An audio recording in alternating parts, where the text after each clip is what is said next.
एक सखी थी, उसका नाम था माधवी। कथा कुछ इस प्रकार है, जरा सुनिएगा। ये मीरा का पूर्व चरित्र है। मीरा का नाम जानते हो ना, मीराबाई। मीरा इस कलयुग में आई और उन्होंने गिरधर गोपाल की पूजा की। तो ये मीरा कौन थी, क्यों इन्हें आना पड़ा, तो कथा सुनिएगा भक्तों। ये जो मीराबाई है ना, ये पिछले जन्म में जब भगवान श्री कृष्ण लीला कर रहे थे, तब ये व्रजमंडल की ही एक बेटी थी, इनका नाम था माधवी।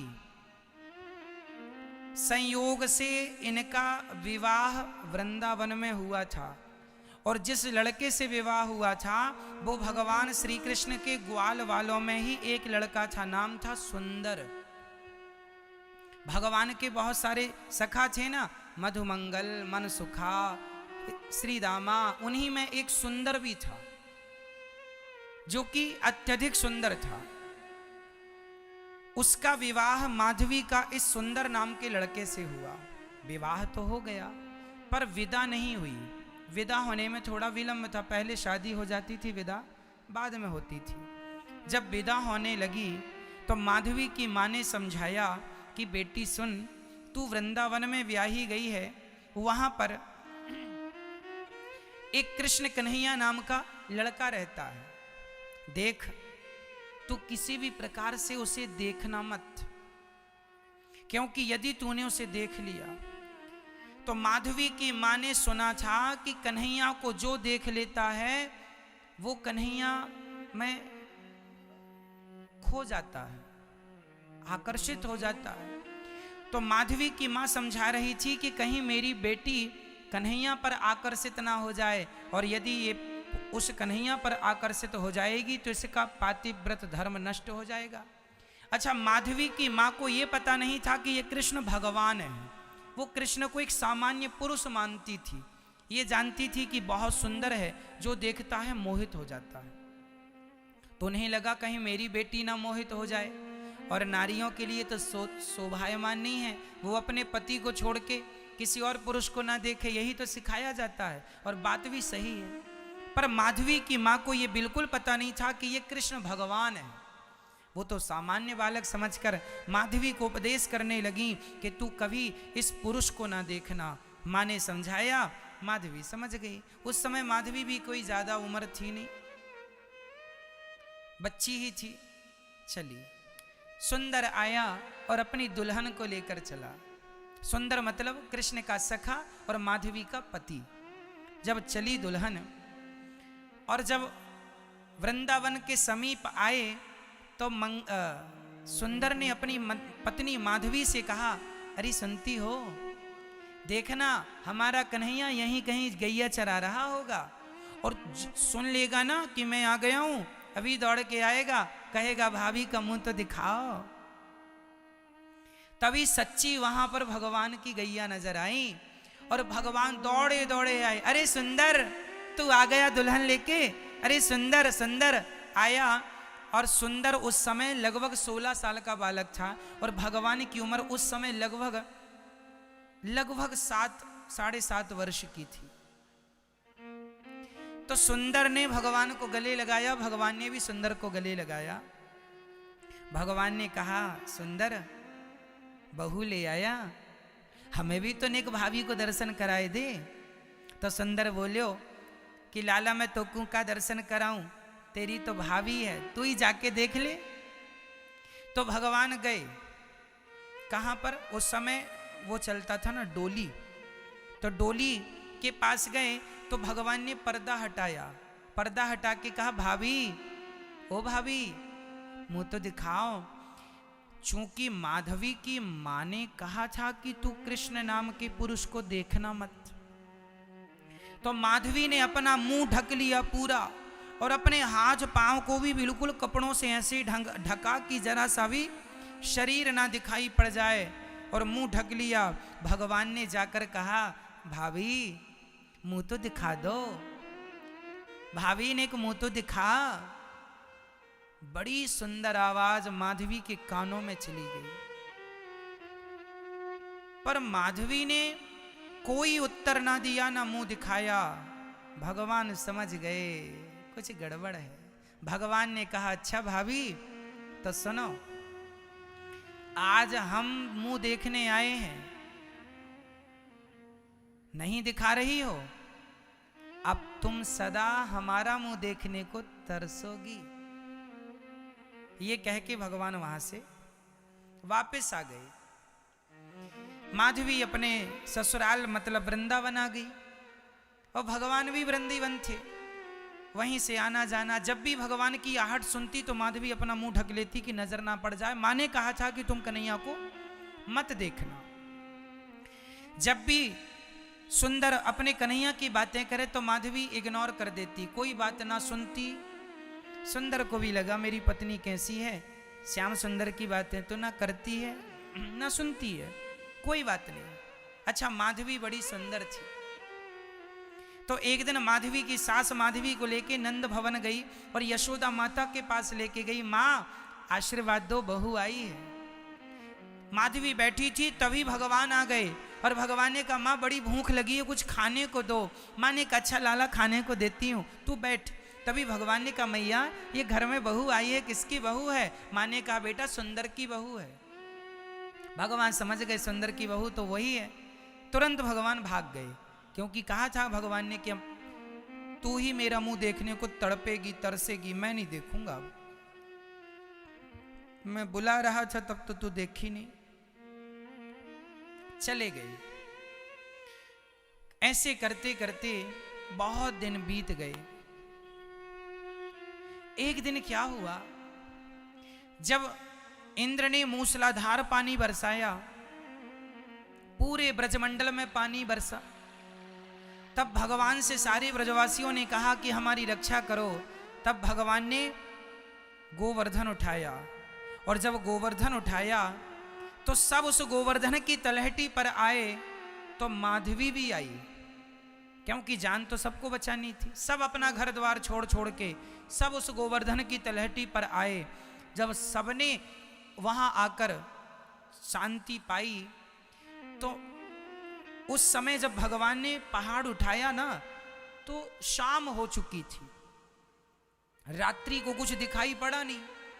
माधवी पूरी रात ये सोचती रही कि हे भगवान, इतना बड़ा पहाड़, एक बूंद अंदर पानी नहीं, ये पहाड़ उठा कैसे? सवेरा हुआ, सूर्य भगवान की पहली किरण आई, उसी क्षण माधवी ने अपनी नजर घुमाई कि कौन है ये, कौन है ये। जब नजर घूमती घूमती घूमती ऊपर पड़ी तो वहां पर भगवान की उंगली नजर आई। उंगली को देखा माधवी ने, बड़ी सुंदर उंगली थी। उंगली के नीचे दृष्टि डाली तो पूरा हाथ दिखाई पड़ा। हाथ के नीचे दृष्टि डाली तो हाथ के बराबर में ही भगवान का मुख था। और जो माधवी ने आज पहली बार भगवान को देखा, उनकी सुंदर सी मुस्कान, उनकी आंखें, उनके घुंघराले से बाल, जो माधवी ने देखा, समझ गई कि एक उंगली से पहाड़ उठाने वाला कोई पुरुष नहीं है, ये तो भगवान है। तुरंत वहां माधवी रोने लगी, हे मेरी माँ, तूने मुझे कौन सा गंदा पाठ पढ़ा दिया। उसी दिन मैंने क्यों ना भगवान को देख लिया जब वो मुझे भाभी भाभी कह के बुला रहे थे। इतने दिन में ऐसी सुंदर सी छवि से वंचित रह गई मेरी माँ। तुमने क्यों इतना बड़ा अपराध किया है। वो रोने लगी और भगवान श्री कृष्ण के चरणों पर जब दृष्टि डाली, उन चरणों में डूब गई। हे श्याम सुंदर, मुझे माफ कर दो। मन ही मन वो भगवान को देखने लगी, आंसू बहाने लगी। और देखते देखते एक भगवान थे जो 7 दिनों तक ना कुछ खाए ना कुछ पिए, बस खड़े रहे। और दूसरी माधवी थी जो कि अपने अपराध का प्रायश्चित करती रही कि इतने दिन तक मैंने इतनी सुंदर छवि क्यों ना देखी, ये तो भगवान है। और मेरी माँ ने पाठ पढ़ाया कि तू देखना भी मत, भगवान से वंचित रखा। कई लोग आपको यही पाठ पढ़ाते हैं कि अरे भगवान तो कुछ होते नहीं है। माधवी की माँ ने जैसे उल्टा पाठ पढ़ा दिया माँ को, ऐसे भी आज समाज में कई लोग भगवान से दूर करने के पाठ पढ़ा देते हैं, जिससे आपको लगता है कि भगवान से दूर रहना चाहिए।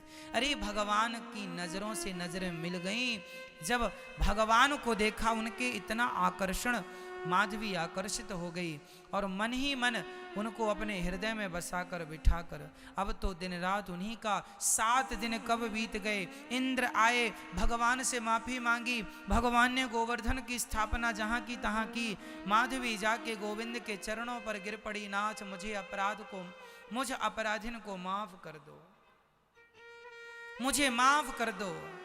भगवान ने कुछ ना कहा। जब हम बोल रहे थे तब तुमने भी कुछ नहीं कहा, अब तुम बोल रही हो तो हम क्या कहें। पर भगवान तो दयालु हैं। अंत में भगवान ने माधवी को उठाया और मुस्कुराते हुए कहा, अरे भाभी क्यों रो रही हो, प्रभु मुझे अब स्वीकार कर लीजिए, मुझे त्यागिए मत। भगवान ने कहा कोई बात नहीं, अपराध हो गया है, कोई बात नहीं, अब तुमने स्वीकार कर लिया, हमें कोई द्वेष नहीं है तुमसे, हम तो सबकी तरह तुम्हें रखे हैं, जैसी सब पर कृपा भगवान की ऐसी तुम पर होगी। माधवी फिर भी अपने आप को माफ ना कर पाई, भगवान ने तो माफ कर ही दिया। अब तो वो दर्शन करती, सारी सखियों से पूछती कि क्या क्या हुआ। भगवान ने कहा मैं तुम्हें माफ तो कर दूंगा, पर अपनी किसी भी लीला में अब तुम्हें सम्मिलित नहीं करूंगा। भगवान ने कहा मैं तुम्हें माफ तो कर दूंगा, पर अपनी किसी भी लीला में तुम्हें सम्मिलित नहीं करूंगा। तो इसलिए माधवी को भगवान ने ना रास में सम्मिलित किया, ना अपनी किसी लीला में सम्मिलित किया, सबसे वंचित ही रखा। और वही जब भगवान व्रज छोड़ के चले गए तो ये माधवी तो धड़ाम से गिरती। तब ब्रज की गोपियां समझाती, अरे माधवी कृष्ण केवल तुझे छोड़कर थोड़ी गए हैं, हम सभी को तो छोड़कर गए हैं, तू इतना क्यों रोती है। माधवी ने कहा तुम लोगों ने तो पकड़ लिया था तो छोड़कर गए, हमने तो पकड़ा ही नहीं था और हमें छोड़कर चले गए, इसलिए हमारा दुख तुम्हारे दुख से कहीं ज्यादा है। तुमने पकड़ लिया था, तुमने बसा लिया था, और मैं तो सालों तक घूंघट ही करती फिरती रही। हे विधाता आग लगे मेरे घूंघट को, आग लगे मेरे ऐसे घूंघट को जिस घूंघट ने मेरे कृष्ण से मुझे वंचित रखा। आग लगे ऐसे माँ के ज्ञान को जिस ज्ञान ने मुझे भगवान से वंचित रखा। हे विधाता ऐसा ज्ञान किसी को ना देना जो ज्ञान भगवान से दूर कर दे, ऐसा पर्दा ना देना जो पर्दा भगवान से दूर कर दे। वह मेरा वह माधवी तड़पती तड़पती अंत में अपने प्राणों का विसर्जन कर देती है, त्याग देती है। और वही माधवी इस कलयुग में मीराबाई बन के पैदा होती है। और वही मीरा अब लाज शर्म छोड़ कर, क्योंकि वो जानती थी कि पिछली जन्म में तो खूब मैंने लाज की, घूंघट ओढ़ी, इसलिए अब मीरा कोई घूंघट नहीं करती, क्योंकि घूंघट का परिणाम देख चुकी है वो। जब वृंदावन मीराबाई आई तो उन्हें यहाँ पर अपनी वो सारी बातें याद आ गईं, पूरा का पूरा दृश्य आंखों के सामने आ गया। और मीरा भगवान का चिंतन करती रहती है, कोई ख्याल नहीं है नाथ मुझे स्वीकार कर लीजिए। सारी जिंदगी भगवान का नाम जपती रही, सारी जिंदगी गिरधर गोपाल जपती रही, सबको जपाती रही, कहती रही अरे भैया तुम क्या संसार में उलझे पड़े हो, भगवान के चरणों में क्यों नहीं चलते, वही सत्य है, उस आनंद में क्यों नहीं खो जाते। चल पड़ी मीराबाई और द्वारिका पहुंच गई और अंत में भगवान का इतना स्मरण किया, इतना नाम जपा मीरा ने कि द्वारिकाधीश द्वारिकाधीश ने कहा, पिछले जन्म में तुम्हें हमने स्वीकार नहीं किया, इस जन्म में स्वीकार करते हैं, क्योंकि तुमने हमारी भक्ति करके अपने आप को पवित्र कर लिया है। और वही भगवान द्वारिकाधीश अपना मुंह खोलते हैं और पूरी की पूरी मीरा भगवान के मुखमंडल में समा जाती है, मुख में समा जाती है वो मीरा। आज कहीं मीरा की समाधि नहीं। मीरा का ये जन्म तो सब जानते हैं, पर ये था पिछला जन्म। इसलिए मीरा पग घुंघरू बांध मीरा नाची रे, लोग कहें वो तो भई रे बवरिया, सास कहे कुल नासी रे, पग घुंघरू बांध मीरा नाची रे। नाचती है अपने गिरधर गोपाल के लिए। मीरा बनकर नाच लेना सबके बस की बात नहीं है। धन्य है मीरा, और धन्य है मीरा का ये दिव्य चरित्र। हम बड़भागी हैं भक्तों कि हमें ईश्वर ने ऐसी बुद्धि दी है कि हम कथा सुनने वाले बने हैं, सुनाने वाले बने हैं। ईश्वर से आप यही कहिए कि विधाता आपका धन्यवाद, कम से कम आपने हमें अपने नाम से, अपनी कथाओं से वंचित तो नहीं रखा। किसी भी प्रकार से हमारे कानों में भगवान का नाम पड़ रहा है, उनकी कथाएं कानों के द्वारा प्रवेश कर रही हैं, ये ईश्वर की बहुत अहेतुकी कृपा है, विशेष कृपा है। इसलिए भगवान की कथाएं जरूर सुनना चाहिए। जो लोग कहते हैं ना, अरे क्या वृंदावन जाना, क्या कथा सुनना, जो इतना कह देता है, भगवान इन लोगों से दूरी बना लेते हैं कि ये तो खुद नहीं जुड़ रहे हैं, और कोई आ रहा है तो उसे भी रोक रहे हैं। खुद तो कथा सुनते नहीं और कोई सुन रहा है उसे भी नहीं सुनने दे रहे हैं। तो भगवान, वही बात हो गई कि मीरा के सामने भगवान थे और वो घूंघट बांधे खड़ी थी। इसलिए संसार जरूरी नहीं है, भगवान जरूरी है। संसार का हर सुख तो हर योनि में मिलता है, पर भगवान की भक्ति का मौका केवल मनुष्य के शरीर से ही आप भक्ति कर सकते हैं। ना हाथी, ना कुत्ता, ना बिल्ली, अन्य किसी प्राणी के शरीर से भगवान को तो नहीं पाया जा सकता। क्यों जी, पाया जा सकता है। तो भगवान जब घर घर माखन चुराते तो ये माधवी इंतजार किया करती थी। मीराबाई जो पिछले जन्म में माधवी थी, भगवान इसके घर जाना छोड़ दिए थे, तो माधवी रोया करती, कन्हैया। सब माधवी भी माखन दही मंथन किया करती और मक्खन निकाल के रख दिया करती मटकी पर, और बाहर बैठी बैठी इंतजार करती। जब सखियां कहती आज कन्हैया ने मेरे घर में आके माखन खा लिया, एक सखी बोली आज मैंने माखन खाते देखा है, आज मैंने मटकी से माखन चुराते देखा है।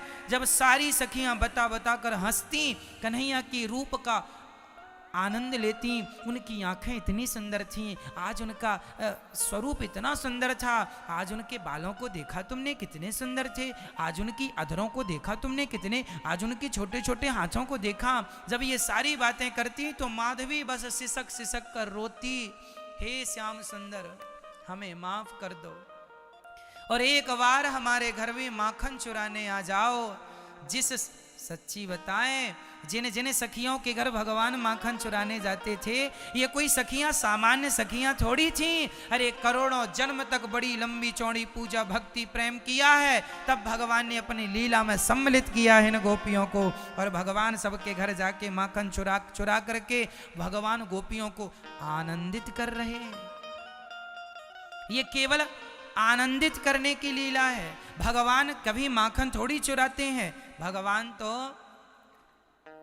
लीला करते हैं। माधवी रोती और माधवी बस दिन रात गिलानी करती, मैंने क्यों अपराध किया, क्यों अपराध किया। इसलिए गलती करना गलत नहीं है, पर गलती हो जाए तो उस गलती का पश्चाताप करना चाहिए, प्रायश्चित करना चाहिए। क्या करना चाहिए?